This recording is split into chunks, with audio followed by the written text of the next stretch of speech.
রাসূল সাল্লাল্লাহু আলাইহি ওয়াসাল্লামকে বললেন, রাসূল সাল্লাল্লাহু আলাইহি ওয়াসাল্লাম আপনি দোয়া করেন আল্লাহ তাআলা যেন আমার সম্পদ বাড়িয়ে দেয়। রাসূলুল্লাহ সাল্লাল্লাহু আলাইহি ওয়াসাল্লাম অপছন্দ করলেন। আবা গায়রা যালিকা ইয়া সালাবা, হে সালাবা, এটা ছাড়া আর কিছু চাইতে পারো না? এটা বাদ দিতে পারো না? এটা তো দরকার নেই। রাসূলুল্লাহ সাল্লাল্লাহু আলাইহি ওয়াসাল্লামকে আপনারা জানেন কিনা, রাসূলুল্লাহ সাল্লাল্লাহু আলাইহি ওয়াসাল্লামকে আল্লাহ সুবহানাহু ওয়া তাআলা ইখতিয়ার দিয়েছেন উহুদ পাহাড় পরিমাণ স্বর্ণ রাসূলুল্লাহ সাল্লাল্লাহু আলাইহি ওয়াসাল্লামকে দিয়ে আপনাকে আপনার হাতে তুলে দিব, আপনি স্বর্ণ পেয়ে যাবেন। রাসূলুল্লাহ সাল্লাল্লাহু আলাইহি ওয়াসাল্লাম এটাকে ইখতিয়ার না করে রাসূলুল্লাহ সাল্লাল্লাহু আলাইহি ওয়াসাল্লাম এমন একটা দিন, এমন একটা অবস্থাকে ইখতিয়ার করেছেন। রাসূলুল্লাহ সাল্লাল্লাহু আলাইহি ওয়াসাল্লাম উম্মুল মুমিনিন আয়েশা রাদিয়াল্লাহু বর্ণনা করেন, সাফিয়া রাদিয়াল্লাহু বর্ণনা করেন যে এক মাসের পর এক মাস এভাবে 3 মাস অতিক্রান্ত হয়ে যেত, আল্লাহ রাসূলের ঘরে কোনোদিন আগুন জ্বলতো না, শুধুমাত্র খেজুর আর পানি ছাড়া রাসূলুল্লাহ সাল্লাল্লাহু আলাইহি ওয়াসাল্লামের কোনো খাবার ছিল না। দেখছেন কোনটাকে গ্রহণ করেছেন? সহজটাকে গ্রহণ করেছেন, সহজটাকে গ্রহণ করেছেন। রাসূলুল্লাহ সাল্লাল্লাহু আলাইহি ওয়াসাল্লাম এই জন্য বললেন যে ইয়া সালাবা, অন্য কিছু চাও যেটা তোমার জন্য দরকার নেই সেটা চাইবে না। খুব মুসিদ রাসূলুল্লাহ সাল্লাল্লাহু আলাইহি ওয়াসাল্লাম এই ব্যাপারে খুবই রাসূল সাল্লাল্লাহু আলাইহি ওয়াসাল্লামকে বাধ্য করলেন, বললেন না আল্লাহ রাসূল সাল্লাল্লাহু আলাইহি ওয়াসাল্লাম আপনি আমার জন্য সম্পদ বৃদ্ধির জন্য দোয়া করেন। 3 বার রাসূলুল্লাহ সাল্লাল্লাহু আলাইহি ওয়াসাল্লাম নিষেধ করলেন, তারপর বললেন যে সম্পদ বৃদ্ধির জন্য দোয়া করলেন। তখন আল্লাহ নবী সাল্লাল্লাহু আলাইহি ওয়াসাল্লাম সম্পদ বৃদ্ধির দোয়া করলেন, সম্পদ বৃদ্ধির দোয়া করলেন। এই সাহাবীর সম্পদ বৃদ্ধি শুরু হলো। সম্পদ যখন বৃদ্ধি পেয়েছে তখন তিনি সম্পদের কারণে এখন আর জামাতে আসতে পারে না, প্রথম জামাতে আসতে পারে না। সাহাবা রাদিয়াল্লাহু তাআলা আনহু প্রথমে জামাত বন্ধ হয়ে গেল, মাঝে মধ্যে আসেন মাঝে মধ্যে আসেন না, সম্পদ অনেক বেশি হয়ে গেছে। আর তখনকার সম্পদ তো ছিল মনে করেন ছাগল, বেড়া, দুম্বা, এগুলো তো রেখেও আসা যায় না, এগুলো তো ভিন্ন ধরনের জিনিস, এগুলো রেখে আসবে কোথায়? পড়ে গেছে বিপদের মধ্যে, জামাতে দেখা যায় না। এবার রাসূলুল্লাহ সাল্লাল্লাহু আলাইহি ওয়াসাল্লাম কাছে রাসূল সাল্লাল্লাহু আলাইহি ওয়াসাল্লাম আমার তো সম্পদ বৃদ্ধি হয়ে গেছে, ছাগল গরু ছাগল যে গবাদি পশু এগুলো বেড়ে গেছে, এখন আমি একটু দূরে চারণভূমি দেখে একটু ভালো জায়গায় একটু দূরে চলে যেতে চাই।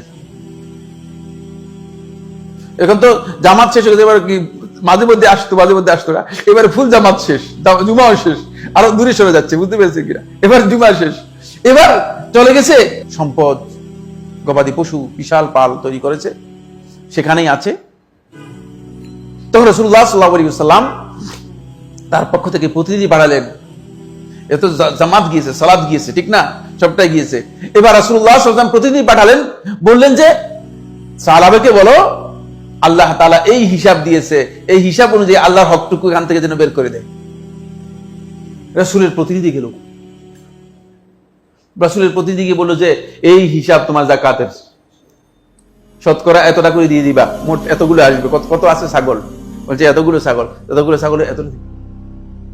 ওয়া আইনুল জিজিয়া, সাহাবার বক্তব্য হচ্ছে ওয়া আইনুল জিজিয়া, কি বলতেছো? এটা তো সেই কাফেরদের উপর যে জিজিয়া, সেই জিজিয়াই তো আমার উপর আরোপ করে দিল। আমি তো কাফের নই, আমি তো ইমানদার, মুনাফিক নই। রাসূলুল্লাহ সাল্লাল্লাহু আলাইহি ওয়াসাল্লামের প্রতিনিধিকে টাকা দিতে স্বীকৃতি দিল না, টাকা দিতে চাইল না। আল্লাহ নবী সাল্লাল্লাহু আলাইহি ওয়াসাল্লাম যাকাত দেন নাই। রাসূলুল্লাহ সাল্লাল্লাহু আলাইহি ওয়াসাল্লাম এর প্রত্যেক এই মুনাফিকের কাছে যাকাত দেন নাই। হাফেজ ইবনে হাজার আসকালানী রাহমাতুল্লাহ আলাইহি বলেন, এই ব্যক্তি সম্পদের মাধ্যমে পরীক্ষায় উত্তীর্ণ না হয়ে মুনাফিক হয়ে গিয়েছে। খুব ভালো করে খেয়াল করেন, এরকম লোকও আমাদের মধ্যে থাকতে পারে। এগুলো কঠিন জিনিস, অত্যন্ত কঠিন জিনিস। আল্লাহর হকগুলো বের করতে বড় কষ্ট। একজনের পকেট থেকে 5 টাকা বের করা, এটা অনেক কঠিন কাজ। অনেক ড্রামা করতে হয়, অনেক নাটক করতে হয়। যারা কালেকশন করে, বুঝলেন না, তারা অনেক ড্রামা করে তারপরেও পকেট থেকে টাকা বের করতে পারে না। অনেক কান্নাকাটি করে মাকে জানাতে একবার দেয়, বাপকে একবার জানাতে দেয়, তারপরেও পকেট থেকে 5 টাকা বের করতে অনেক কষ্ট। কারণ হচ্ছে যারা টাকাটা অন্তরের মধ্যে রেখেছে, পকেটের মধ্যে রাখে নাই, এই ব্যক্তি তো টাকা বের করতে পারবে না, সহজে বের করতে পারবে না। এটা 1 নম্বর পয়েন্ট। এই সাহাবী পরবর্তীতে যাকাত দিতে পারে নাই, সাহাবী ছিল না, পরবর্তী মুনাফিক হয়ে গেছে। আবু বকর রাদিয়াল্লাহু আনহুর কাছে যাকাত প্রেরণ করেছিল রাসূল। আবু বকর রাদিয়াল্লাহু আনহু বলছেন যার যাকাত আল্লাহ রাসূল সাল্লাল্লাহু আলাইহি ওয়াসাল্লাম গ্রহণ করেন নাই, আমি তার যাকাত গ্রহণ করব। যে রাসূল সাল্লাল্লাহু আলাইহি ওয়াসাল্লামের কাছে যাকাত দিতে অস্বীকার করেছে, তার যাকাত আমি গ্রহণ করতে পারি না। পরবর্তী মুনাফিক ব্যক্তি আর যাকাত দিতে পারেনি, মানে এমন ভাবে ধ্বংস হয়ে গেছে। এটা এই জন্য বললাম, এই জন্য এই সম্পদগুলো খেয়াল রাখতে হবে। এটা প্রথম বিষয় হচ্ছে পরীক্ষা উত্তীর্ণ হতে হবে। আল্লাহ তাআলার হকগুলো ঠিকমতো আদায় করে দিতে হবে, হিসাব কষে আল্লাহ তাআলার হক আদায় করে দিতে হবে। অন্যথায় আপনি এই সম্পদের কারণে এর যে আগুন আছে, অদৃশ্য আগুন, কারণ ইতিমের সম্পদ খাওয়ার ব্যাপারে আল্লাহ সুবহানাহু ওয়া তাআলা কোরআনের মধ্যে বলেছেন, ইন্নামা ইয়াকুলুনা ফি বুতুনিহিম নারা, তারা আগুন খাচ্ছে। বোঝা গেল যে ইতিমের সম্পদ আসলে সম্পদ না, সম্পদের ভিতরে কি আছে? অদৃশ্য আগুন আছে।